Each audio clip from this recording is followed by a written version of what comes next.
Dear friends, first of all, let me thank you for coming here today to protest this just cause.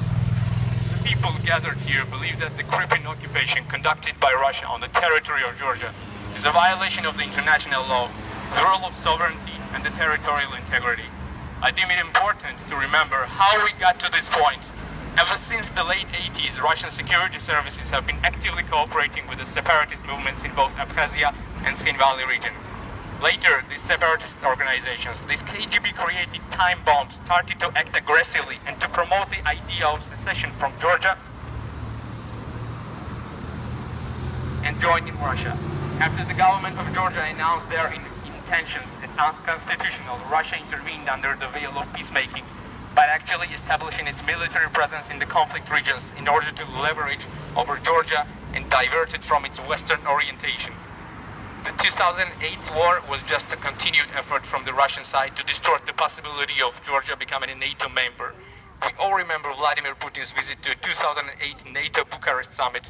What was special about the 2008 war was that the occupational forces increased the occupied area to include some totally non-Ossetian villages, those historically populated by Georgians, such as Tamarasheni. And it is hard to look at the pictures of those villages. Homes of ordinary people have been razed to the ground, vanished. Instead of them, Russia built military bases and keeps doing so. Make no mistake, Russian bases on the territory of Georgia. Russia, which feels that having a NATO base near its borders is a threat to its national security.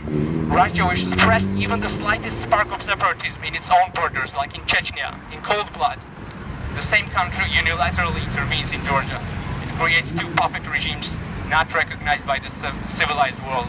However, the appetite of Russia and Vladimir Putin proclaim the dissolution of Soviet Union, one of the biggest geopolitical catastrophes, does not end here. Since 2008, after the demarcation of the so-called border, the scale of the occupation has only increased to absorb even more Georgian villages.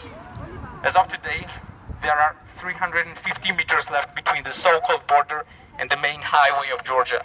A Georgian farmer in the village Bershueti, who planted seeds last year, could not harvest them because they took this land away.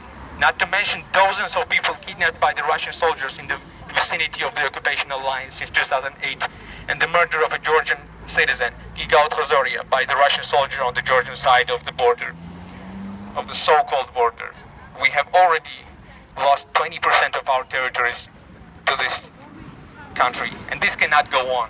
We demand that the occupied territories are returned to Georgia, and we are not alone in such a struggle. Look at what's going on in Ukraine. Look what's been going on in Moldova for already nearly 3 decades. Just yesterday, the President of the United States signed a bill imposing economic sanctions against Russia for creating a threat to global security, as well as aggressive and destructive actions taken towards Georgia, Ukraine, and Moldova. The decision has not been welcomed among certain European leaders, with the President of the European